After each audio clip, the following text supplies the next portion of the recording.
kalau udah diabses itu udah bukan dokter laktasi lagi yang nanganin, tapi dokter bedah. Harus diambil nanahnya gitu. Harus dilakukan operasi kecil untuk mengambil nanahnya yang keluar dari payudara. Karena kalau tidak itu akan mengancam nyawa.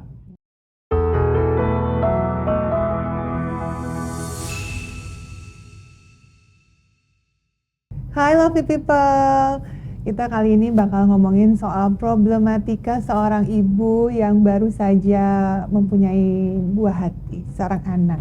Biasanya tuh kalau ibu tuh pengennya ya Lovely People, pasti pengen menyusui eksklusif sampai 2 tahun kalau bisa dengan lancar.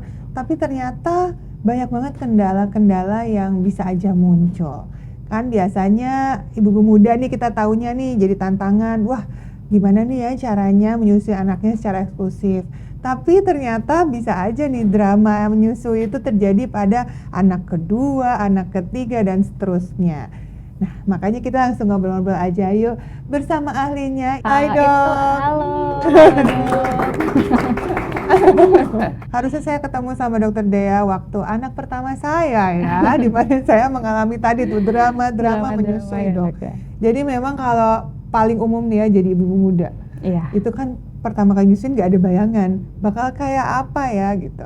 Saya tuh ada satu hal ya dok ya, waktu pertama nyusuin semua orang tuh pertama punya anak tuh semua orang udah ngasih tahu, wah nanti kalau melahirkan tuh sakit ya gini, tapi nggak ada yang bilang kalau nyusuin itu sakit dan susah. Betul. Jadi waktu itu kayak, gini amat gitu. Aduh, paling umum biasanya apa sih dok problem ibu menyusui pertama kali itu? Nah, biasanya problem ibu menyusui pertama kali itu yang pertama adalah suka khawatir ASI-nya nggak keluar gitu. Karena memang kan ASI itu ketika pertama kali keluar nggak banyak. Jadi kadang ibunya itu udah keburu down dok. Jadi kayak ngerasa kayaknya ASI-nya nih nggak ada gitu. Ini cukup nggak ya bayi? Kenyang nggak ya? Gitu betul. Kan. Nah, terus apalagi selanjutnya itu biasanya adalah pelekatan menyusuinya masih belum benar gitu, belum tepat. Jadi sering lecet putingnya, jadi trauma menyusui. Kadang udah keburu menyerah sebelum waktunya, gitu. Nah, terus yang paling sering itu adalah mastitis. Nah, jadi mastitis itu adalah lanjutan kalau ibunya tuh udah menyerah. Pas putingnya lecet, kan payudaranya jadi bengkak. Nah, di situ ada infeksi pula ya kan ya, ada luka sehingga akhirnya muncullah terjadinya mastitis itu sendiri. Oke, ini membuat saya jadi flashback ya. Beberapa waktu lalu ketika kedua anak saya kan menyusui ya. Jadi waktu anak pertama saya ngalamin tuh, ini kenyang nggak ya anaknya? Karena masih sedikit-sedikit. Begitu udah tahu, oh ternyata harus minum ini itu, makan ini itu, jadi banyak ASI-nya. Berlebihan, anak kedua saya mastitis bolak-balik karena nggak keluar semua. Jadi kayak gimana sih jadi ibu nih ya? Ya Allah tantangannya ya untuk menyusui. Kalau lagi mastitis, nah itu apa sih sebenarnya dirasakan sama si ibu-ibu itu? Kalau saya sih yang kebayang pertama kali waktu itu sakitnya. Biasanya kalau pertama kali mastitis itu adalah demam dok. Biasanya badan demam, menggigil, terus juga payudara tuh bengkak. Payudara bengkak, teraba hangat, warna kulitnya bahkan cenderung kemerahan. Jadi kita bisa lihat langsung sebenarnya ya dari penampakannya. Kalau sekedar pembengkakan payudara aja itu nggak disertai demam dan nggak disertai dengan warna kulit yang kemerahan tadi gitu. Kemudian payudara juga teraba sakit. Dan kadang sampai ASI-nya ikutan drop dok, jadi nggak keluar ASI-nya gitu. Karena kan memang lagi ada ini ya infeksi di situ. Gitu ya. Terus cara yang ampuh nih, karena banyak di masyarakat sana juga pakai ini, pakai itu, kompres ini itu, gitu. Sebenarnya terapi mastitis sendiri itu seperti apa?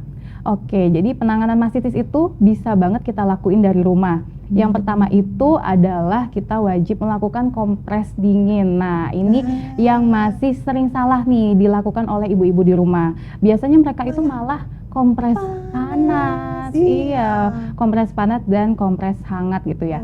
Karena memang kalau kita googling, itu yang keluar masih kompres hangat penanganannya gitu, belum diupdate. Sedangkan memang per tahun 2023 ini diupdate dok. Jadi penanganannya itu sudah tidak boleh lagi dikompres hangat atau panas, jadi harus kompres dingin. gitu. Karena kan dia lagi sedang mengalami peradangan. Iya ya. Jadi kalau kita kasih hangat-hangat, itu peradangannya makin melebar, makin meluas gitu. Makin nyeri lagi, makin Makin nyeri kejutan, makin bengkak lagi. lagi. Iya juga ya. Ini sebenarnya Mm-mm. teori yang sama ya. Harusnya pertama Mm-mm. kali ada inflamasi langsung dikompres es supaya berkurang inflamasinya. Betul sekali. Oke, tapi kalau lagi demam-demam gitu kan kadang Mm-mm. suka nggak nyaman ya, Mm-mm. kompresnya yang dingin gitu. Iya. Berarti harus ada tambahan lagi kan? Tambahannya yaitu adalah obat anti nyeri. Nah, Hmm. jadi obat anti nyerinya itu contohnya kayak paracetamol. Kan di rumah ada ya, biasa suka sedia. Atau kalau mau yang lebih tinggi bisa ibuprofen. Untuk dosis sebaiknya sih dikonsultasikan ya, biar tercapai penanganan yang tepat gitu. Karena setiap orang bisa butuh dosis yang berbeda ya. Betul sekali. Oke, nah ini harus ditangani tapi dengan baik. Mm-mm. Karena komplikasinya panjang. Betul. Apa aja tuh dok? Komplikasi dari mastitis yang tidak tertangani itu, apalagi kalau penanganannya salah tadi, contoh dikompres Kompres hangat, panas ya. atau bahkan biasanya suka dipijet.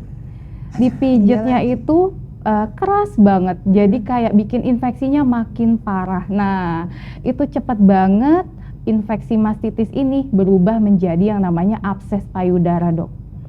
Nah, itu Nyebar yang ya jadinya. yang paling kita takutin. Karena apa? Kalau udah diabses itu udah bukan dokter laktasi lagi yang nanganin, tapi dokter bedah. Harus diambil nanahnya gitu. Harus dilakukan operasi kecil untuk mengambil nanahnya yang keluar dari payudara. Karena kalau tidak itu akan mengancam nyawa. Ya, mengancam jiwa, jadi akan menyebabkan sepsis atau infeksinya itu makin meluas ke seluruh tubuh gitu. Jadi kalau kita udah mengalami fase mastitis, kalau bisa tuh langsung berobat biar dapat minimal tuh antibiotik sih, dok. Nah itu Ya, harus antibiotik. masuk antibiotiknya biar si infeksinya langsung mereda. Betul. Oke, wah ini memang sebenarnya informasi yang harus diupdate terus ya kalau untuk menjadi seorang ibu ya. Karena bagaimanapun juga kan kita pengen memberikan yang terbaik ya kan. Termasuk ASI eksklusif. Bagaimana sih menurut Dr. Dea nih kesadaran para ibu di Indonesia nih tentang pemberian ASI eksklusif sekarang? Nah, kesadaran para ibu di Indonesia tentang ASI eksklusif itu sayangnya masih rendah ya, dok. Jadi kalau dari berdasarkan riset itu hanya sebesar 55,7%, sedangkan target cakupannya itu harusnya 80%. Jadi masih kurang. Sedangkan sebenarnya peraturan pemerintah Republik Indonesia itu udah ngasih loh peraturan untuk ibu itu sebaiknya memberikan ASI eksklusif. Tapi sayang karena faktor kekurangan ilmu pengetahuan tentang manfaat ASI itu apa, terus juga kadang karena ibunya udah keburu khawatir ASInya kurang gitu ya, dan juga masalah-masalah lainnya, jadi akhirnya batal deh untuk memberikan ASI eksklusif itu sendiri gitu. Kendala yang paling banyak apa nih untuk menghalangi si berhasilnya ASI eksklusif? Untuk bisa berhasil pastinya ibu harus belajar, harus tahu dulu manfaat ASI itu apa, makanya sampai mau diperjuangkan. Karena kalau kita nggak tahu, nganggapnya oh sama aja kok, kasih susu tambahan itu juga sama bagusnya kok, nggak seburuk itu. Biasanya ada yang pemahamannya seperti itu, tapi ternyata kan justru anak tidak mendapatkan antibodi lagi, dok, ketika dia tidak mendapatkan ASI ya, jadi gampang sakit diare contohnya, atau ya masalah-masalah pencernaan sih paling sering. Gitu. Oke, berarti sebaiknya konsultasi dulu dong ya kalau sebelum punya anak bahkan. Jadi misalnya lagi anaknya belum lahir nih, Betul. nah udah menjelang mungkin trimester ketiga gitu ya, bisa mulai konsultasi ke dokter laktasi gitu ya. Betul banget. Jadi memang sebenarnya konsultasi ke dokter laktasi itu udah bisa dilakukan dari sejak hamil usia 28 minggu, dok. Sampai 36 minggu. Jadi artinya kita udah bisa mengerti sedikit lah tentang teorinya seperti apa. Jadi ketika menghadapi masalah tuh nggak terlalu kebingungan gitu. Karena ternyata tricky banget sih menyusui itu ya. Betul. Kesannya kayaknya ya udah tinggal nyusuin, tapi ternyata kendalanya banyak sekali. Apalagi kalau nggak tahu caranya. Iya. Nanti bakal diajarin. Ya kan kalau dokter laktasi sudah tahu posisi-posisi yang bikin nyaman ya supaya pendekatannya baik gitu. Saya tuh berapa kali tuh anak kedua kan mastitis karena produksi ASInya tuh banyak sekali ya. Sampai akhirnya gimana caranya ya supaya kosong. Saya tuh baru inget, itu pun diajarin sebelum saya lahiran, baru tahu, oh iya ya kan ada ya posisi yang ke belakang. Samping ya, Dia jadi anaknya tuh ke samping, apa namanya tuh? Football position gini ya. Wah itu sejak itu saya bebas dari masalah-masalah pengosongan ASI.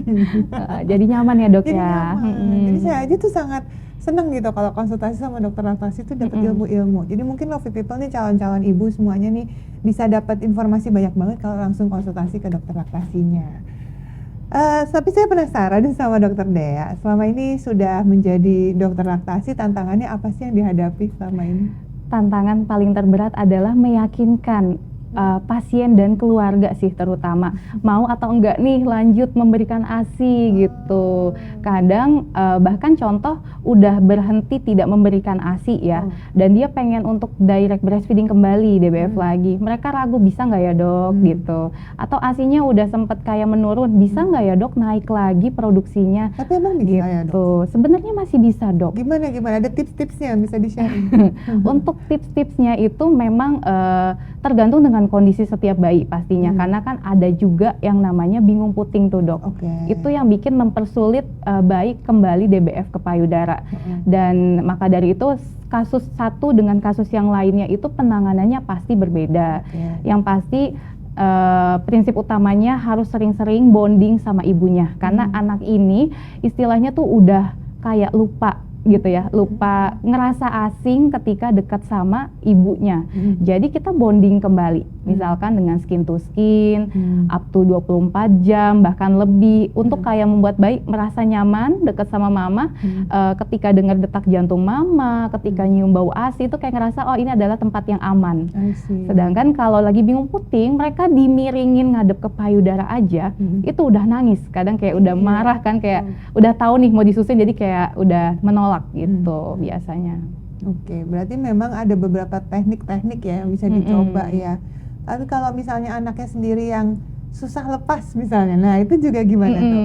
Itu susah lepas biasanya kalau mau menyapih ya, jadi kayak mulai menyapih kok tiba-tiba anaknya jadi susah banget lepas, kayak nempel terus. Nah itu saya juga ngalamin soalnya, tapi itu rata-rata ibu lainnya pun mengalami hal yang sama. Jadi kayak dia udah tahu nih mau berhenti menyusui, jadinya makin nempel. Tapi itu memang pentingnya kita untuk sounding dari jauh-jauh hari, memberikan apa ya, afirmasi ke anaknya.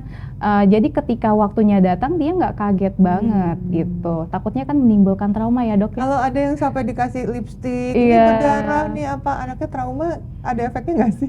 Biasanya pastinya ada efek, walaupun nggak terlalu signifikan ya, tapi anak tuh kayak merasa kehilangan kepercayaan gitu. Biasanya sih seperti itu dok. Gitu ya, jadi mendingan dikomunikasikan terus gitu. Sampai si anaknya paham gitu ya.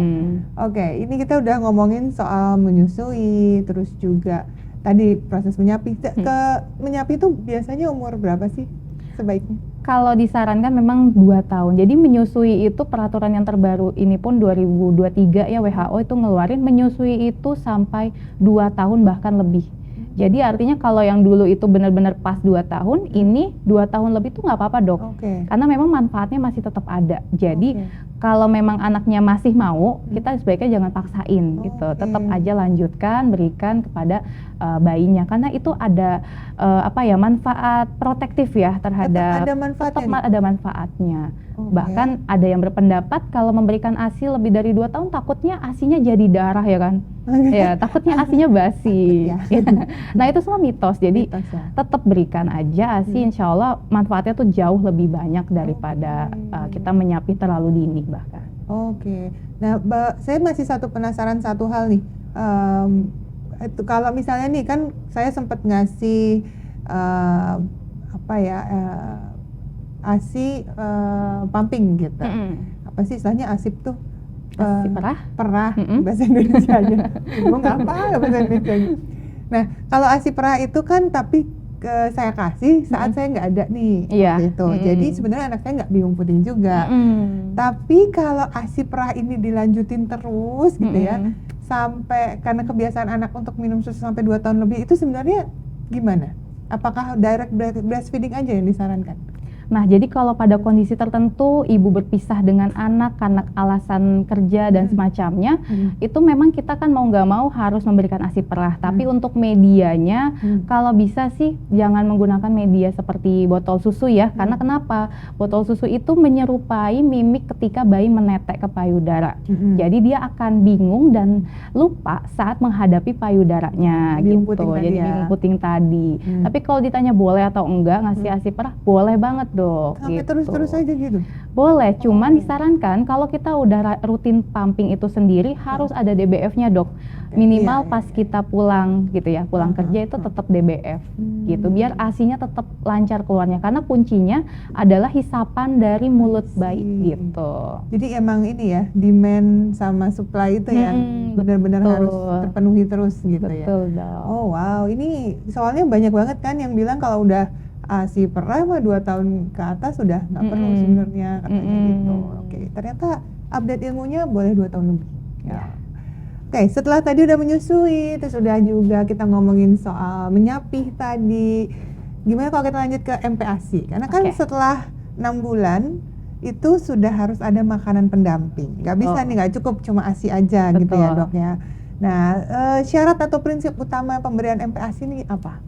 Syaratnya itu ada 4. Yang pertama tepat waktu dok. Jadi memang harus diberikan di usia 6 bulan.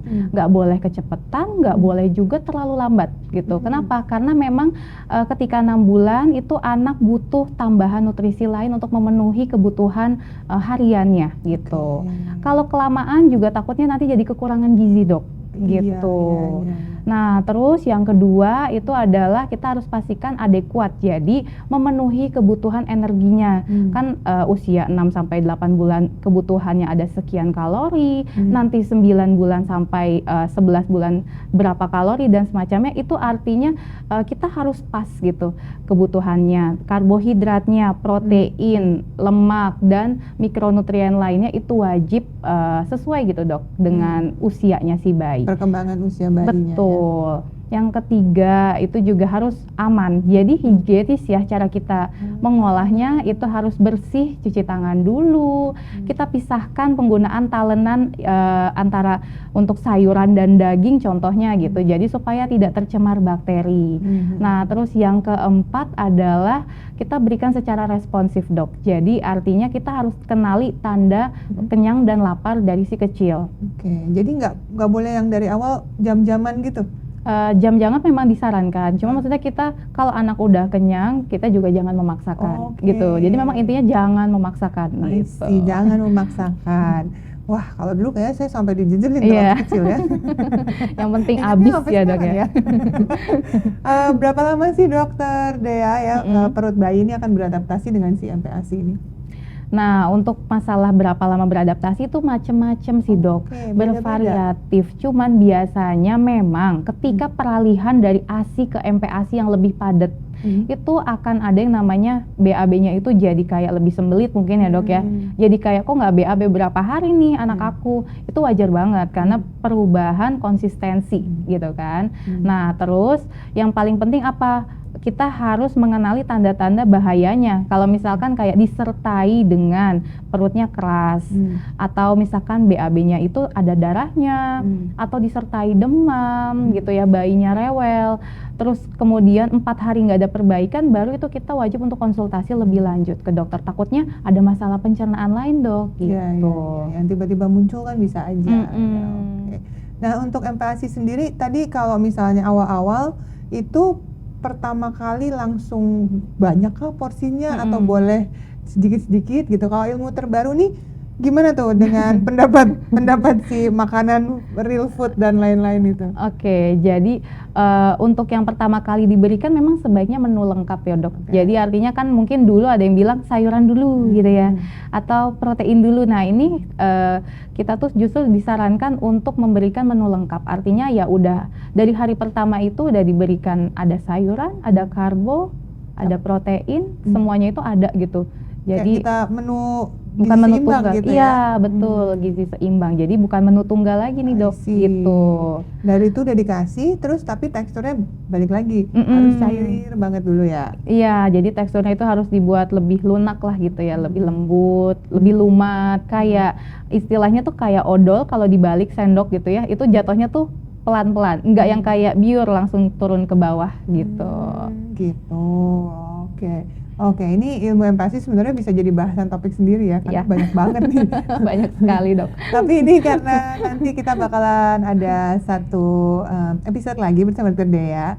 Kalau gitu kita minta aja yuk pesan-pesan dari Dr. Dea nih kepada para ibu-ibu, terutama ibu-ibu masa kini nih yang sedang dalam masa menyusui dan juga mungkin baru masuk ke MPASI. Ada pesan-pesan apa, Dok? Nah ini pesan-pesan buat para ibu milenial karena sekarang tuh lagi di zamannya sosial media, jadi gampang banget kita untuk dapetin informasi yang banyak banget yang kita juga nggak tahu itu benar atau enggak ya, Dok ya. Jadi kita juga harus pintar-pintar memilah informasi tersebut yang dirasa sesuai untuk anak kita, ya kita bisa terapkan, tapi bukan berarti semua informasi itu harus diterapkan ke anak kita juga gitu. Jadi memang harus konsultasi ke profesional supaya jangan salah kaprah nih soal ilmu yang ada di luar sana. Terima kasih banyak Dr. Dea. Sama-sama, Dok. Jangan kemana-mana tapi nantikan episode selanjutnya ya, karena kita bakalan main mitos fakta sama Dr. Dea. Sampai jumpa.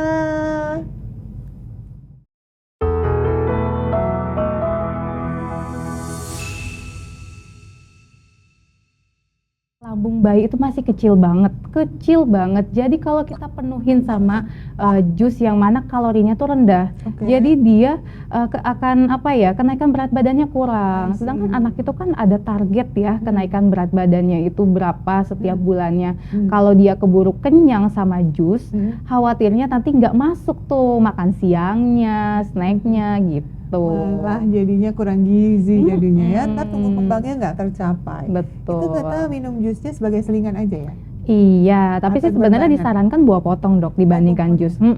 Jadi anaknya gimana nanti jadi? Kalau biasanya kan antara pure gitu ya, pure yang bentuknya bentuknya bubur, pure. gitu. Atau enggak ya buah potong kalau udah bisa makan finger food gitu. Itu juga udah disarankan.